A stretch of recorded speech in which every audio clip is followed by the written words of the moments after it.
नमस्कार साथियों, आप सभी का स्वागत है। आज इस क्लास में हम सामाजिक अनुसंधान की विभिन्न अध्ययन पद्धतियों पे चर्चा करने वाले हैं। वैसे बड़ी बड़ी जो पद्धतियां हैं, अवलोकन है, साक्षात्कार है, अनुसूची है, प्रश्नावली है, इन सब पे चर्चा कर चुके हैं। तो ये काफ़ी दिन हो गए हमें समाजशास्त्रीय अनुसंधान को करते हुए। तो आज ये अंतिम क्लास है। इस क्लास में हम जितने भी अवधारणाएं बची हुई है, जितने भी पद्धतियां बची हुई है, उन सब पे चर्चा करेंगे। तो जितनी भी पद्धतियां हैं हम उनको दो भागों में विभाजित करते हैं। नंबर एक, गुणात्मक अध्ययन पद्धतियां, जिन्हें अमूर्त भी कहते हैं, जिसमें परमापण विधियां आ जाती है, जिसके अंतर्गत आगमन एवं निगमन विधि, व्यक्तिक एवं सामुदायिक अध्ययन विधि, सामाजिक दूरी का पैमाना, समाज मिति, परसेप्टिव विधियां, ये सब शामिल आती है। और दूसरा जो प्रकार है वो है परिमाणात्मक यानी संख्यात्मक में।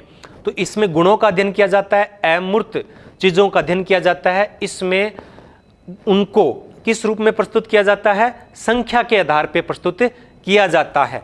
तो इसमें इनका मान है वो आसानी से निकाला जा सकता है। तो इसमें ऐतिहासिक विधि, तुलनात्मक विधि, सांख्यिकीय विधि, सामाजिक सर्वेक्षण विधि, तो इन सब पे आज हम चर्चा करेंगे। साथ में व्यक्तिनिष्ठता एवं वस्तुनिष्ठता यानी ऑब्जेक्टिविटी और सब्जेक्टिविटी पे चर्चा करेंगे। वैधता और विश्वसनीयता पे चर्चा करेंगे। अंतर विषय वस्तु विश्लेषण पे चर्चा करेंगे, क्योंकि इनसे भी कभी कभार, हमेशा तो नहीं लेकिन कभी कभार प्रश्न है वो पूछ लिया जाता है, और इनसे इनडायरेक्टली कोई प्रश्न है वो पूछ लिया जाता है। तो पहले हम बात करते हैं आगमन और निगमन विधि की। आगमन विधि और निगमन विधि क्या है? गुणात्मक अध्ययन की विधियां हैं। क्या है? गुणात्मक अध्ययन की विधियां हैं। इनका सर्वप्रथम प्रयोग समाजशास्त्र में अरस्तु ने किया। किसने किया सर्वप्रथम? अरस्तु ने इसकी शुरुआत की थी बहुत पहले। सामाजिक विज्ञानों में इसकी शुरुआत है वो अरस्तु द्वारा की गई थी। अब क्या होता है आगमन और क्या होता है निगमन? आगमन विधि, आगमन, आना, किस प्रकार से आना? विशिष्ट से सामान्य की ओर आना। क्या आना? विशिष्ट से सामान्य, यानी विशिष्ट घटनाओं से सामान्यीकरण निकालना आगमन है। इसमें क्या है कि व्यक्तिगत दृष्टिकोण से, व्यक्ति के दृष्टि से समाज को देखने का प्रयास है वो किया जाता है। व्यक्ति के दृष्टिकोण से समाज को इसमें देखा जाता है। ये सूक्ष्म से छोटे स्तर से बड़े स्तर पर, वृहद स्तर पे बढ़ता है। इसमें जो आधार वाक्य होता है ये विशिष्ट होता है, और इससे जो निष्कर्ष निकलता है वो सामान्य होता है। वास्तविक तथ्यों से सामान्य तथ्यों की ओर बढ़ते हैं। व्यक्तिगत उदाहरणों से क्या करते हैं? सार्वभौमिक उदाहरणों की ओर बढ़ते हैं। शायद आपको समझ में नहीं आया है, मैं एक एग्जाम्पल के जरिए इसको समझा सकता हूं। जैसे कि एक कथन है जोन। ये क्या है? कथन आधारित होते हैं, तर्क संगति पे है। क्या है? तर्क संगति, तर्क करते हैं इसमें।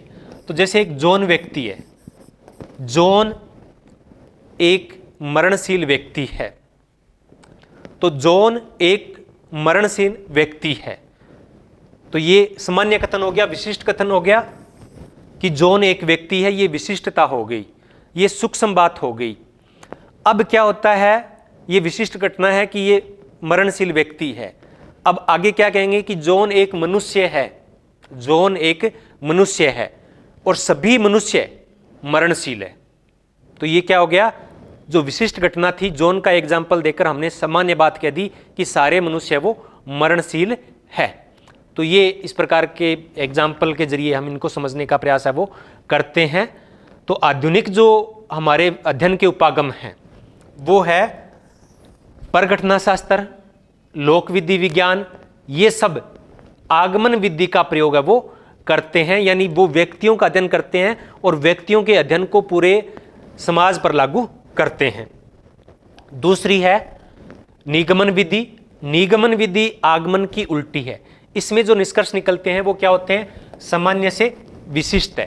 क्या है? सामान्य से विशिष्ट है। एग्जाम्पल के तौर पे हमने क्या कहा कि मनुष्य, इसका उल्टा हो जाएगा, मनुष्य मरणशील है, मनुष्य मरणशील है,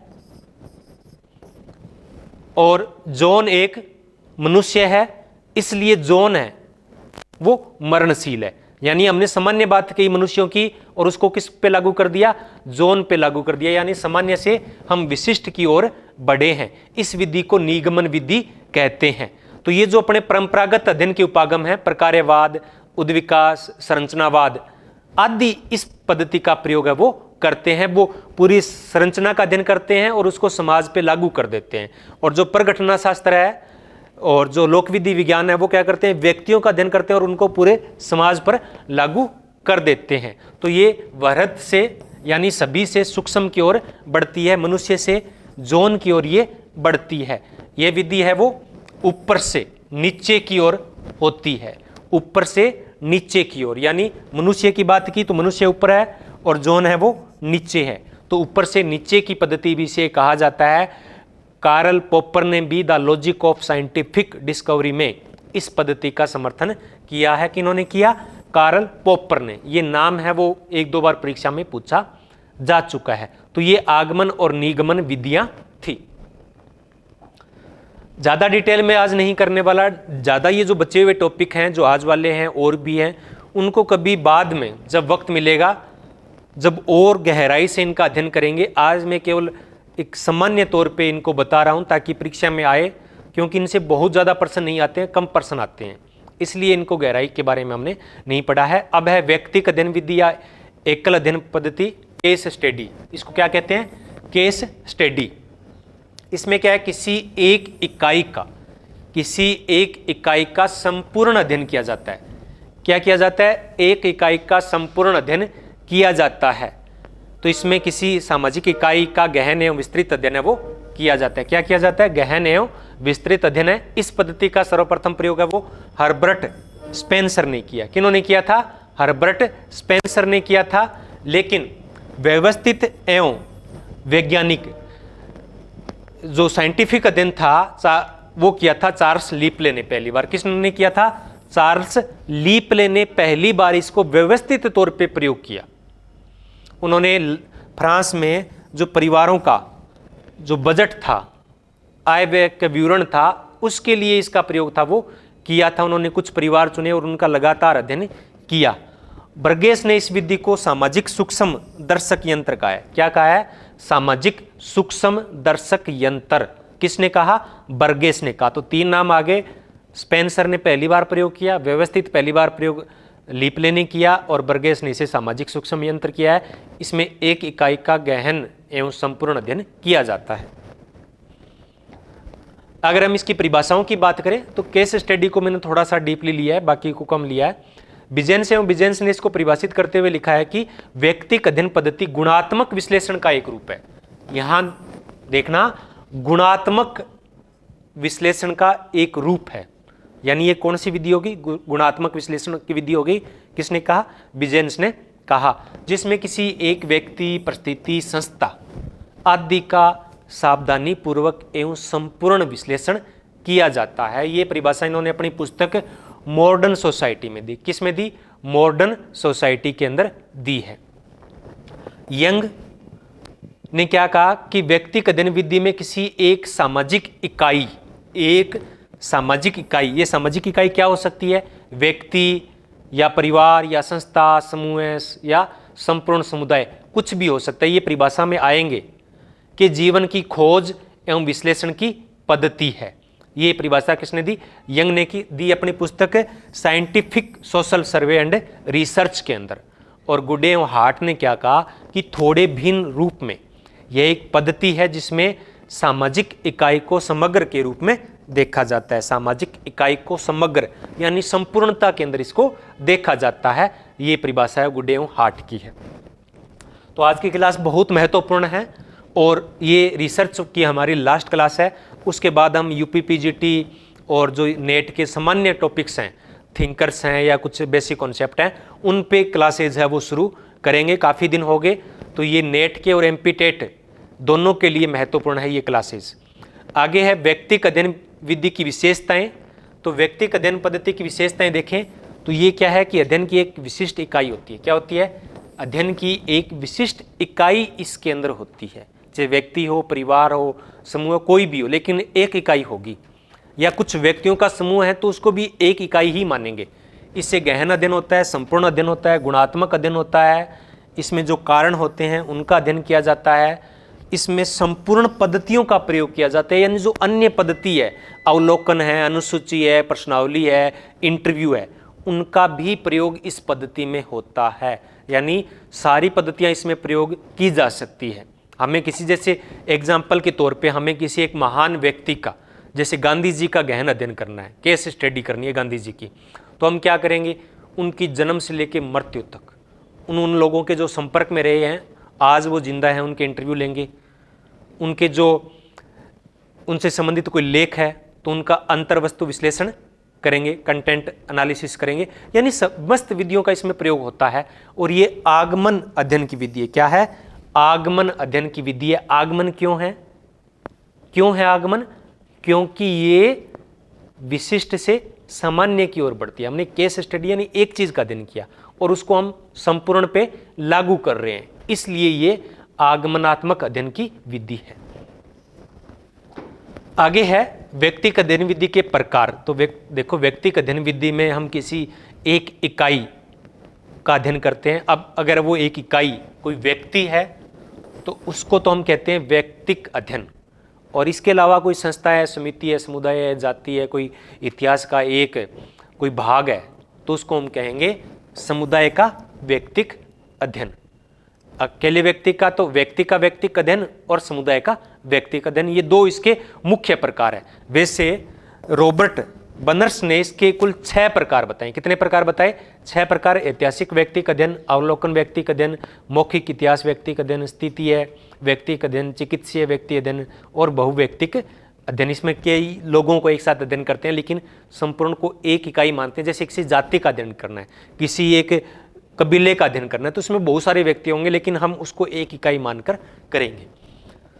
अब इससे क्या होता है कि किसके जरिए हम ये अध्ययन कर सकते हैं? व्यक्तिक अध्ययन है वो हम किसके जरिए कर सकते हैं? तो इसमें 2 प्रकार होते हैं, एक सेकेंडरी डाटा और एक प्राइमरी डाटा। सेकेंडरी डाटा और प्राइमरी डाटा, जैसे कि मैंने कहा कि गांधी जी की केस स्टडी करनी है, तो हम उनसे संबंधित कोई लिखित चीज़ें लेंगे, उनके पत्र वगैरह पढ़ेंगे, तो वो क्या है? सेकेंडरी डाटा है, द्वितीयक है। और प्राइमरी में जो लोग उनके पास में रहे हैं उनका हम इंटरव्यू लेंगे या कुछ और अध्ययन करेंगे, तो वो क्या हो जाएगा? प्राइमरी हो जाएगा। तो इसके अंदर हम डायरी, पत्र, जीवन इतिहास यानी आत्मकथा। जॉन मेज के अनुसार जीवन इतिहास का मतलब है आत्मकथा। प्रलेख यानी डॉक्यूमेंट्स, कोई अन्य सरकारी रिकॉर्ड है या गैर सरकारी रिकॉर्ड्स है, कोई संबंधियों से इंटरव्यू है, ये सब इसके यंत्र हैं। अब देखना यंत्र और विधि में क्या, पद्धति और विधि में क्या अंतर होता है? पद्धति और विधि में क्या अंतर होता है? यंत्र का मतलब टेक्निक। क्या है? टेक्निक और पद्धति। पद्धति तो कुछ विधि होगी जिसके जरिए हम उसके माध्यम से हम चीजों को समझते हैं। और टेक्निक क्या है? टेक्निक में क्या होता है कि उसके अंदर कोई ऐसी चीज होगी जिनसे हम सूचना एकत्रित करते हैं। जैसे कि एग्जाम्पल के तौर पे जब हम इंटरव्यू लेते हैं तो साक्षात्कार एक पद्धति है, लेकिन उसके अंदर किससे हम डाटा के लेते हैं? हम साक्षात्कार अनुसूची से लेते हैं। तो साक्षात्कार अनुसूची क्या हो जाएगी? एक टेक्निक हो जाएगी, एक यंत्र हो जाएगा। आगे है इसके गुण क्या है? तो गुण तो आप देख ही होंगे। इससे सूक्ष्म अध्ययन किया जा सकता है, इससे उपकल्पना निर्मित की जा सकती है, इसमें समस्त पद्धतियों का प्रयोग किया जाता है, इससे मनोवृत्ति की जानकारी भी प्राप्त हो जाती है, इससे घटनाओं को निरंतर हम क्रम में रख सकते हैं, इससे तुलनात्मक अध्ययन है वो किया जा सकता है, जीवन के जो प्रभावी कारक हैं उनका अध्ययन किया जा सकता है। ये मनोवैज्ञानिक अध्ययनों में भी सहायक है, जैसे किसी अपराधी का, किसी मादक द्रव्य व्यसनी का केस स्टडी हम कर सकते हैं और उनके कारणों को गहराई से जान सकते हैं। अब इसमें क्या है? दोष क्या है? दोष तो ये है कि इसमें अवैज्ञानिक पद्धति का प्रयोग होता है, क्योंकि इसमें कई चीज़ें नहीं होती है। क्या नहीं होती है? इसके अंदर जैसे सैंपलिंग नहीं होती है। कहाँ से करेंगे? एक ही की करने, एक का चुनाव कैसे करेंगे? तो उसका कोई सैंपलिंग इसमें नहीं की जाती है। इसमें जो सामान्यीकरण है वो व्यक्ति जो करता है, अनुसंधान करता है, वही सब कुछ होता है इसके अंदर। तो सामान्यीकरण है वो दोषपूर्ण हो सकता है। इसके अंदर खर्चीली विधि है, धन का अधिक उपयोग होता है, समय भी अधिक लगता है। जो रिकॉर्ड है वो दोषपूर्ण हो सकते हैं, जैसे कि इतिहास के अंदर अगर हम अकबर की कैसे स्टडी करेंगे तो अकबर की स्टडी करने के लिए हमें क्या करना पड़ेगा, उनके जो डॉक्यूमेंट्स हैं उस समय के उनका अध्ययन करेंगे, उनके लेखकों के अध्ययन करेंगे, उनकी किसी ने जीवनी लिखी है उनका अध्ययन करेंगे। तो उस समय राजा के खिलाफ कौन लिखता था, सारी अच्छी अच्छी बातें बताते थे, बुरी बातें कौन बताते थे। अब अगर उनका इस विधि से अध्ययन करेंगे तो वो एक महान व्यक्तित्व ही उभर के आएंगे, जो चीज़ें दूसरा पक्ष है उनका वो सामने नहीं आ पाता है। तो इसमें अनुसंधानकर्ता का खुद का पक्षपात भी रहता है और विश्वसनीयता की जांच इसमें नहीं की जा सकती कि जो रिकॉर्ड था वो दोषपूर्ण था, अब उसकी जांच नहीं की सकती वो सही लिखा गया था या गलत लिखा गया था। अब है परमापन तकनीक, स्केलिंग टेक्निक। ये होता है सामाजिक दूरी।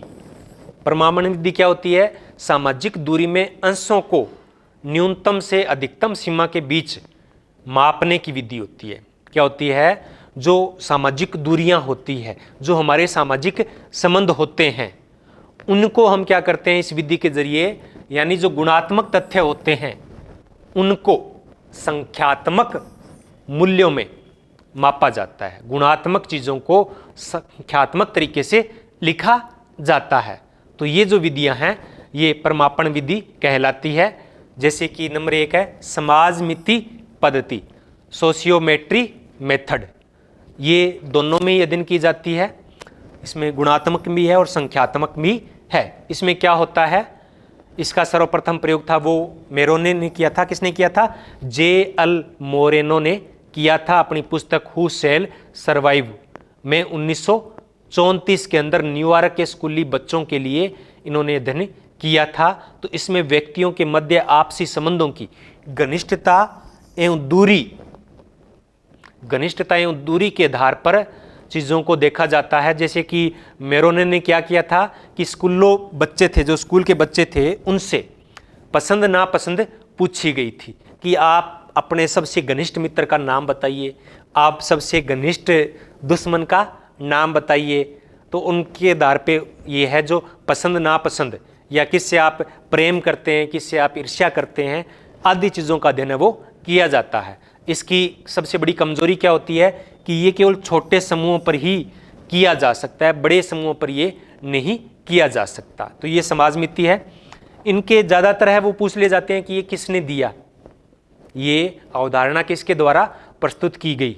तो ज़्यादातर प्रश्न इसी प्रकार के आते हैं।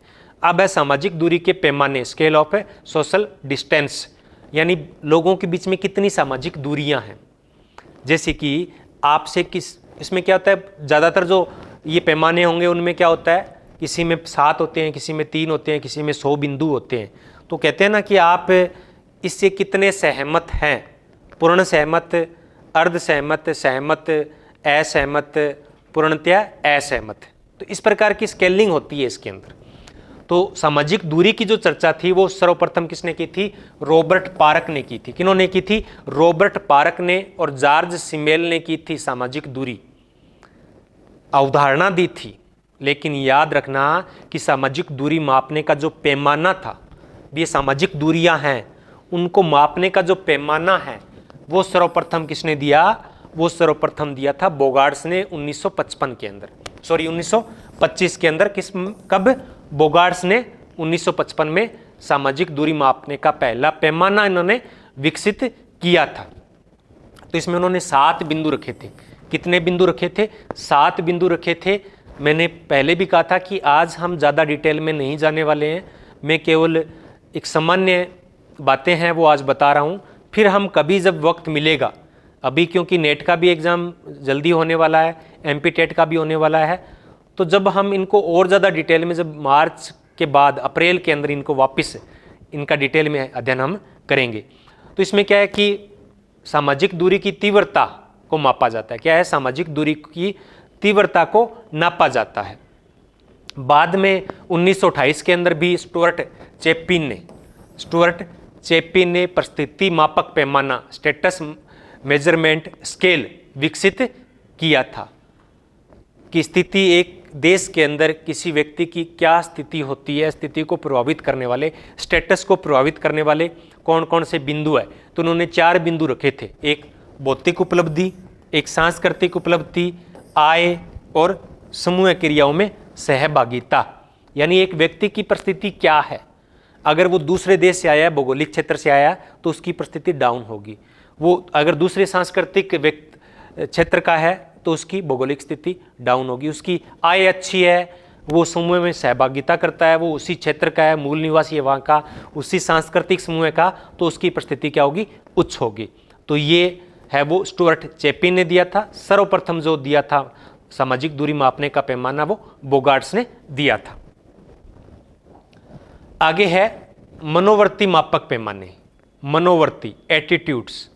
इसमें क्या होता है, सामाजिक दूरी ना नाप के क्या होता है, मनोवृत्ति क्या होती है, मनोवृत्ति जो हमारे मानवीय व्यवहार होते हैं उनमें जो उसके पीछे जो भावना होती है उसको मनोवृत्ति कहते हैं। क्या मनोवृत्ति है, हम किसी से प्रेम करते हैं, किसी से घृणा करते हैं, किसी से ईर्ष्या करते हैं, तो ये सब मनोवृत्तियां हैं। तो इन मनोवृत्तियों को मापने के लिए पैमाने होते हैं, एटीट्यूड को मापने के लिए पैमाने होते हैं, उनको मनोवृत्ति मापक पैमाने कहते हैं। इस प्रकार का सर्वप्रथम पैमाना विकसित किया था 1929 के अंदर थर्स्टन ने। किसने किया था, थर्स्टन ने 1929 के अंदर मनोवृत्ति को मापने का यंत्र विकसित किया था। इन्होंने युद्ध, मृत्युदंड आदि के संबंध में लोगों की मनोवृत्ति जांचने के लिए किया कि क्या युद्ध होना चाहिए। जैसे अभी अपने अगर इसका प्रयोग करें कि रूस और यूक्रेन के युद्ध चल रहा है तो क्या युद्ध होने चाहिए, आप सहमत हैं, पूर्ण सहमत, अर्ध सहमत, सहमत, नगण्य, बहुत कम, बिल्कुल ही असहमत। इस प्रकार से मनोवृत्ति को मापते हैं। तो इन्होंने 100 बिंदु निर्धारित किए थे कि आप युद्ध के पक्ष में कितने नंबर देते हो। आता है ना 100 से 10 तक स्केलिंग होती है कि आप हमारी सुविधाओं को कितना अंक प्रदान करते हो, तो वो मनोवृत्ति को मापते हैं। तो इसे अंतरालों के समान रूप से प्रकट करने का मापक भी कहते हैं, अंतरालों के समान रूप से प्रकट होने का मापक भी कहते हैं। इसी प्रकार बाद में 1932 के अंदर लिकर्ट ने इस विधि में थोड़ा सा सुधार करते हुए यंत्र था वो विकसित किया था। बाद में गटमैन ने भी दोनों की कमियों को, कुछ ना कुछ कमियां रह जाती है, उनको दूर है वो किया जाता है, तो गटमैन ने इनमें सुधार किया, तो इसलिए उसको कहते हैं परिष्कृत मापक। क्या कहते हैं, परिष्कृत मापक, यानी इन दोनों में इसमें सुधार है वो किया गया है। अब है परसेप्टिव विधि, परसेप्टिव तकनीक है, उसका मुख्य रूप से प्रयोग है वो व्यक्तित्व के अध्ययन में किया जाता है। किसके अध्ययन में किया जाता है, व्यक्तित्व के अध्ययन में किया जाता है। मनोविज्ञान में इनका प्रयोग है वो ज्यादातर है वो किया जाता है। एल के फ्रैंक ने परसेप्टिव तकनीक विकसित की थी।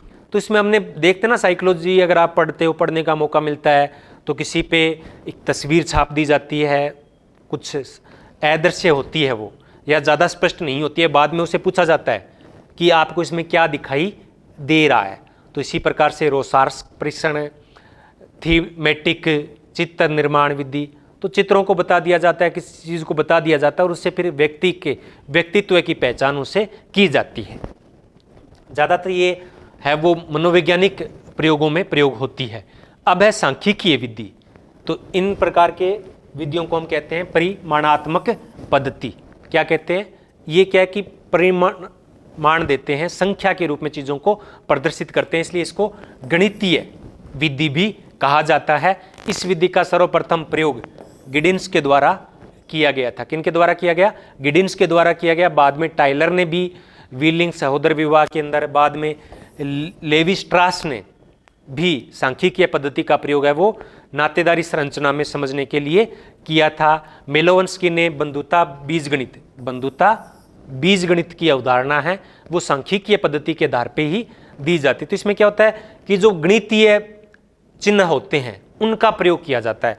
जैसे कि पुरुष के लिए हम क्या प्रयोग करते हैं, त्रिभुज प्रयोग करते हैं, और महिला के लिए हम गोला प्रयोग है वो करते हैं, व्रत है वो प्रयोग करते हैं। फिर इसमें उन्होंने आगे हम बस चलते हैं कि ये इसके इतने लड़के हो गए, ये लड़का हो गया, ये लड़की हो गई, ये लड़का हो गया। तो ये चीजें हैं, ये सांख्यिकीय पद्धति है।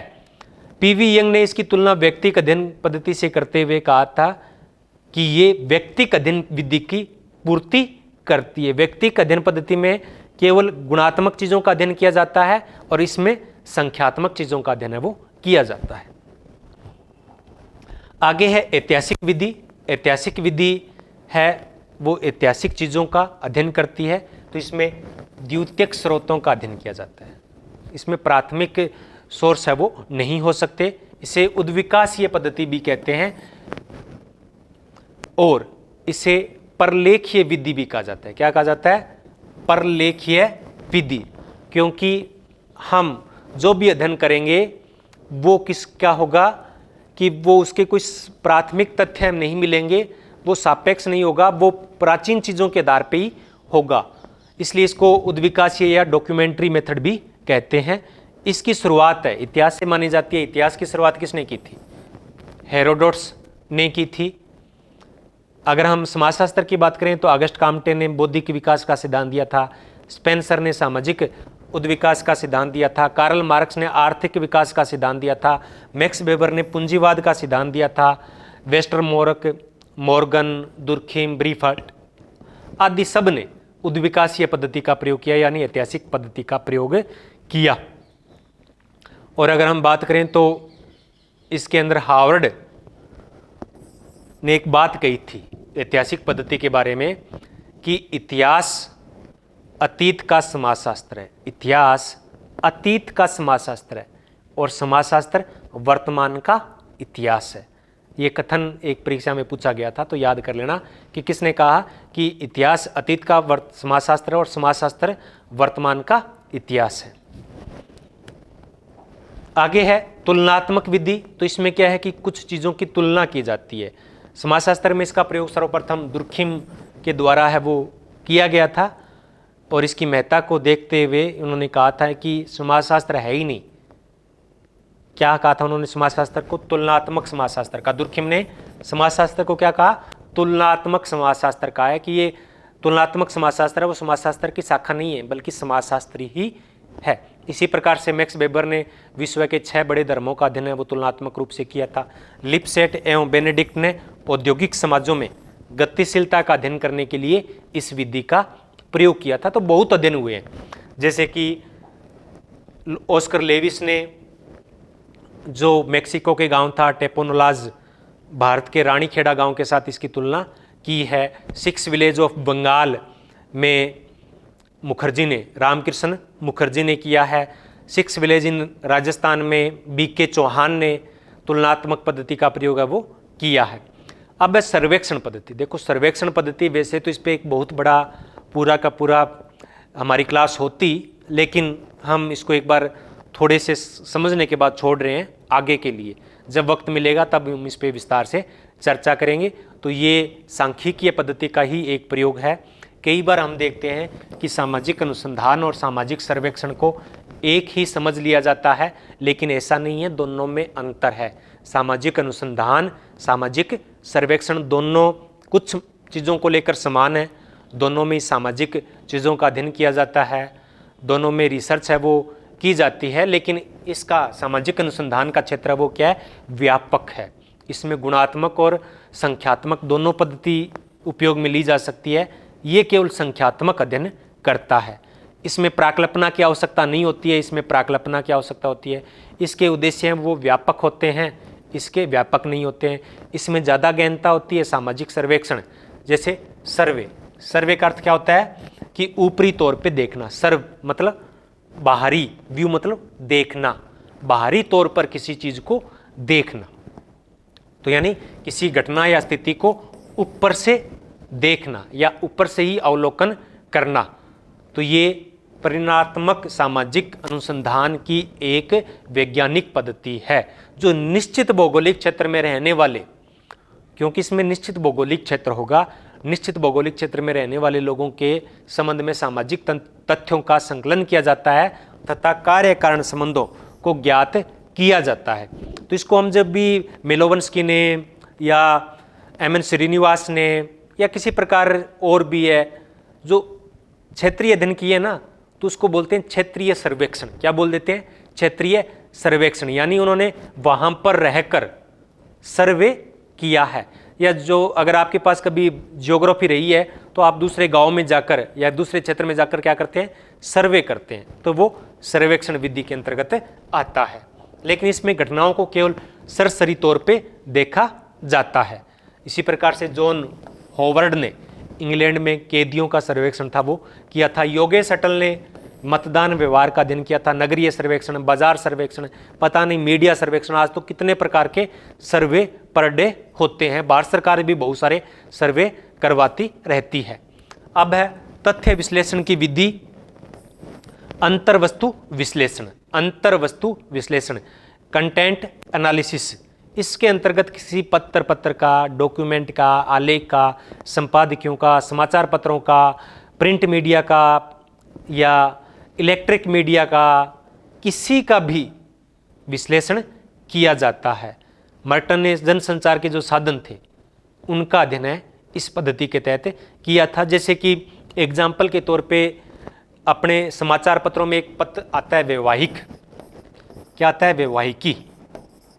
उसके आधार पे हम अंतर्वस्तु विश्लेषण कर सकते हैं किस किस क्षेत्र के लोग, क्योंकि उसमें एड्रेस होता है, किस जाति विशेष के लोग, किस संप्रदाय विशेष के लोग शादी है वो देरी से करते हैं क्योंकि उसमें एज भी दी होती है, वो किस डिमांड उनकी क्या होती है, क्या दहेज की डिमांड होती है या नहीं होती है, क्या वो रंग को महत्व देते हैं या नहीं देते हैं, क्योंकि उसमें रंग का भी कई बार वर्णन होता है।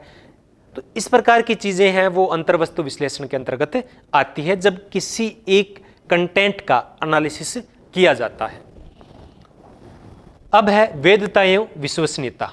वैधता क्या होती है? वैधता होती है जब हम कोई पैमाना देखते हैं, मेजरमेंट करते हैं, अगर वो सही और सटीक परिणाम देती है तो उसे वैधता कहते हैं। यानी सही परिणाम देना क्या कहलाता है? वैधता कहलाता है। हमने कोई सूत्र लेते हैं और सूत्र से हम देखते हैं तो उसका एक्यूरेट अगर आंसर आ रहा है, परिणाम आ रहा है, तो वो वैधता है।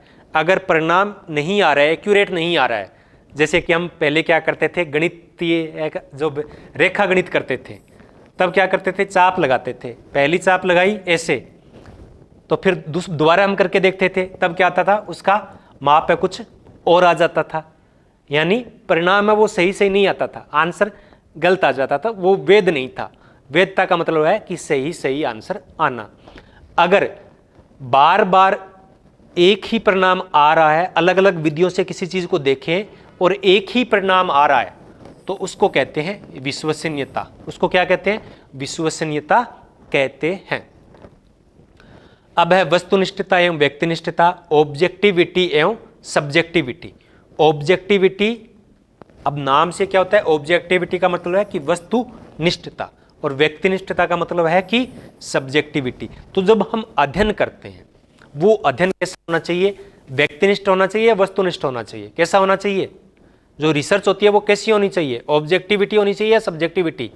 तो उसके अंदर वस्तुनिष्ठता होनी चाहिए। क्या होनी चाहिए? वस्तुनिष्ठता होनी चाहिए। व्यक्ति परकता या आत्म परकता उसके अंदर नहीं होनी चाहिए। तो व्यक्तिनिष्ठता है व्यक्तित्व पक्षपात का विरोध करता है। तो यानी वस्तुनिष्ठता क्या होगी? वस्तुनिष्ठता व्यक्तिगत पक्षपात का विरोध करती है, तो इसका क्या हो गया? वस्तुनिष्ठता का, ऑब्जेक्टिविटी का, यानी मानव की इच्छा पर कोई चीज निर्भर नहीं है। जैसे कि हम समझ सकते हैं कि हमारे जो पेपर्स होते हैं, पहले क्या होता था, अपने नेट का या कोई भी एग्जाम, वो क्या होते थे? वो सब्जेक्टिव होते थे। वो क्या होते थे? सब्जेक्टिव होते थे। हमने 2 लाइन लिखी और उसका सही आंसर दे दिया, और वो 2 नंबर का था। वो पेपर कितने नंबर का था? 2 नंबर का था। अब उसमें पक्षपात आने की संभावना है। जो कॉपी चेक कर रहा है उसको हो सकता है वो अपना आंसर पसंद नहीं आया हो और उसने अपने को 2 नंबर ना देकर 1 नंबर दिया, और वही बात किसी और ने लिखी तो उसको बाद में लगा कि हाँ ये तो सही हो सकता है, और उसने उसको क्या कर दिया? 2 नंबर दे दिए। तो ये क्या हो गया? पक्षपात हो गया। इसलिए इस पक्षपात से बचने के लिए, इस सब्जेक्टिविटी से बचने के लिए आजकल जो प्रश्नों का तरीका है वो क्या हो गया? ऑब्जेक्टिव हो गया। क्या हो गया? ऑब्जेक्टिव हो गया है कि ये इसका ए सही है, इसका बी सही है, इसका सी सही है। अगर ए किया है तो उसमें जो कॉपी चेक करता है उसके हाथ में कुछ नहीं होता है। अगर ए किया है तो उसको 1 नंबर देना ही पड़ेगा। तो व्यक्तिनिष्ठता वस्तुनिष्ठता के विपरीत है। इसमें व्यक्तिगत पक्षपात या व्यक्तिगत अभिनति आने की संभावना है, वो रहती है। अब है प्रजाति वर्णन, एथनोग्राफी। एथनोग्राफी, एथनो का मतलब होता है लोग और ग्राफिन का मतलब होता है वर्णन, यानी लोगों का वर्णन। ये मानव शास्त्र की एक शाखा है जिसमें किसी एक संस्कृति या जनसाधारण का वर्णन किया जाता है। तो इसमें क्या होता है, किसी व्यक्ति का अध्ययन है वो किया जाता है कि उसकी व्यक्तिगत जीवन किस प्रकार से है। मुख्य रूप से इसमें व्यक्तियों का ही अध्ययन किया जाता है। आजकल क्या हो गया है कि एक पद्धति विकसित हुई है एथनोमेथडोलॉजी। एथनोमेथडोलॉजी जो किसने, हेराल्ड गारफिंकल ने दी है। किसने दी है, हेराल्ड गारफिंकल ने दी है। नाम मैंने यहाँ नहीं लिखा है, गारफिंकल ने दी है। तो इन्होंने 1984 में अपनी पुस्तक स्टडीज इन एथनोमेथडोलॉजी में ये विकसित की है। तो वो कहते हैं कि एक व्यक्ति, तो ये क्या है, ये आगमन है या निगमन है, ये निगमन विधि है। ये क्या है, आगमन विधि है। इसमें किसी विशिष्ट व्यक्ति का अध्ययन किया जाता है और उसको संपूर्ण पे लागू किया जाता है, यानी विशिष्ट से सामान्य की ओर बढ़ती है। तो ये आगमन अध्ययन की एक विधि है। तो ये हमारी आज की अध्ययन पद्धतियाँ थी। आज हमारी ये रिसर्च की अंतिम क्लास थी। कल हम किसी नए टॉपिक के साथ, जो कि कॉमन टॉपिक होगा, किसी एक का नहीं होगा। और अगर आपको कुछ कंटेंट चाहिए, मॉक टेस्ट देने हैं, ये वीडियोज़ और इनकी PDF चाहिए, तो एक हमारा एप्लीकेशन है, प्ले स्टोर पे उपलब्ध है, सोशियोलॉजी क्लासेज इन हिंदी के नाम से, जिसका लिंक है वो आपको इस वीडियो के डिस्क्रिप्शन में मिल जाएगा। तो वहाँ जाकर आप पुराने पेपर हैं और कुछ कंटेंट है वो वहाँ पे आप फ्री के अंदर भी देख सकते हैं। धन्यवाद।